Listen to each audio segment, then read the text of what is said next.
শ্রী কৃষ্ণ প্রসাদ আজকে আমাদের দলে নতুন করে যোগদান করছেন আনন্দ গোপাল মুখার্জি, পেশায় অ্যাডভোকেট। এছাড়াও বারাবণী থেকে সুজিত মণ্ডলের নেতৃত্বে আরো অনেক বিজেপি কর্মীরা এখানে যোগদান করবেন। মঞ্চে যারা উপস্থিত আছেন সমস্ত পদাধিকারী, আমার সহকর্মী বন্ধুগণ। বিধাননগরের অধিবাসী ভোট দিতে গিয়েছিলাম সকাল 9টায় ভোট দিয়ে যখন আমি 6 নম্বর মরুলের পার্টি অফিসে ছিলাম, সারাদিন সেদিন হঠাৎ শুনতে পেলাম যে আমার বাবাও এসেছিল, মাও এসেছিল, হাতে হাত ধরে এসেছিল, বিকেল 4টের সময় ভোট দিয়ে চলে গেছে। যাত্রা দেখেছিলাম, বাবা কেন চাকর না, বাবা চাকর।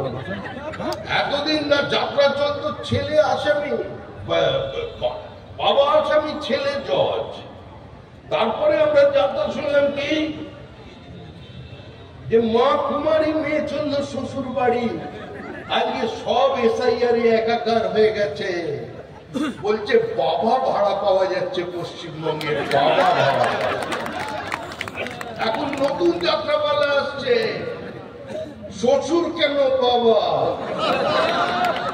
ওই সচিন কর্তার গান ছিল না, 6 মাসের এক ছিল, 6 মাসের তো 6 মাসের এক কন্যা ছিল, 9 মাসে তার গর্ভ হলো, আর 11 মাসে 3 মাসে তার 11টি, 9 মাসে তার 11 সন্তান। আমরা ভেবে করব কি?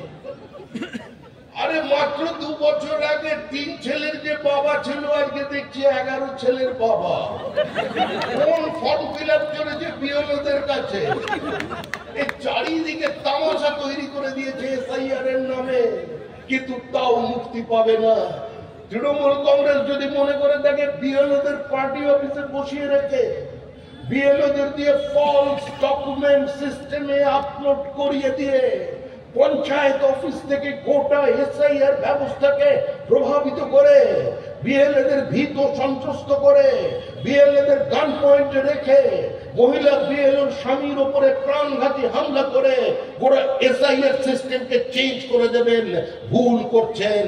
মূর্খের স্বর্গে বাস করছেন। যারা যাবার তারা যাবে, যারা যাবার তারা যাবে। আপনি 3 ছেলের বাবাকে 11 ছেলের বাবা বানিয়ে দিন, আপনি শাশুড়িকে মা বানিয়ে দিন, শ্বশুরকে বাবা বানিয়ে দিন, তাও কিন্তু এসআইআর হবে, এসআইআর হচ্ছে। ভারতবর্ষের গরিমাকে প্রতিষ্ঠা করবার জন্য যে রাম মন্দির তৈরি হয়েছে, তাকে পর্যন্ত চ্যালেঞ্জ জানাচ্ছে মমতা ব্যানার্জি। আর কত কি করবেন পশ্চিমবঙ্গের তৃণমূল কংগ্রেস? একটা সরকার এতক্ষণ পর্যন্ত বিক্রি করছে। এতদিন পর্যন্ত সরকার চাকরি বিক্রি করেছে, কয়লা বিক্রি করেছে, পাথর বিক্রি করেছে। এতদিন পর্যন্ত সরকার লোহা বিক্রি করেছে, 100 দিনের কাজ বিক্রি করেছে, 40,000 শিক্ষকের চাকরি বিক্রি করে দিয়েছে। এখন মৃত মানুষের চোখ উপড়ে সেটা পর্যন্ত বিক্রি করে দিচ্ছে ভারতে। আর কত নিচে নামাবেন পশ্চিমবঙ্গ?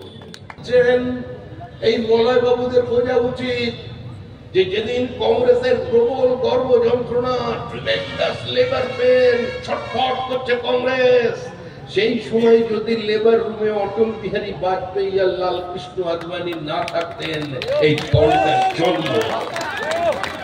আরে দলের জন্মদাতা যিনি, তারা তো অনেকদিন, অটলজি তো চলে গেছেন অনেকদিন আগে। ভারতরত্ন যিনি ভারতবর্ষের মানুষকে নতুন রাজনৈতিক পরিভাষা দিয়েছিলেন, নতুন রাজনৈতিক সংস্কৃতি দিয়েছিলেন, যিনি সংগঠিত অবস্থানের বিরোধিতা কি করে করতে হয় সেই ন্যায়কে তিনি শিখিয়ে দিয়ে গিয়েছিলেন, দৃষ্টান্ত রেখেছিলেন মানুষের সামনে।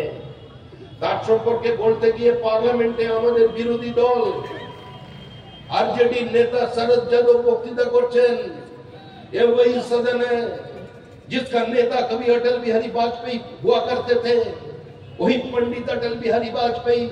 क्या उसका पास रुपया नहीं था? क्या उसका पास जुगाड़ नहीं था? आदमी नहीं था? लेकिन एक वोट, सिर्फ एक वोट के लिए उन्होंने अपने सत्ता को विसर्जित नहीं किया। उन्होंने अपने कुर्सी को ठोकर मार के चले गए, लेकिन भारत की लोकतंत्र, भारत की मर्यादा हम इस सदन की गरिमा को ऊंचा करके चले। আমরা সেই রাজনৈতিক দলের প্রতিনিধিত্ব করছি আপনাদের সামনে দাঁড়িয়ে। মাটি থেকে আমাদের প্রার্থীদের নির্বাচিত করেছেন, আমাদের লোকসভার প্রার্থীকে এখান থেকে আপনারা জিতিয়ে দিয়েছিলেন, কিন্তু কেন জানি না কখনো পেয়ার হ্যাঁ বলে তিনি অন্যদিকে চলে গেছেন, তার জন্য আমরা ক্ষমা প্রার্থী। এরপরেও আমরা দুজনে এখানে দুজন বিধায়ক বসে আছেন, ভবিষ্যতে যাকে নিয়ে এসেছিলেন বহিরাগত রাজনীতি করে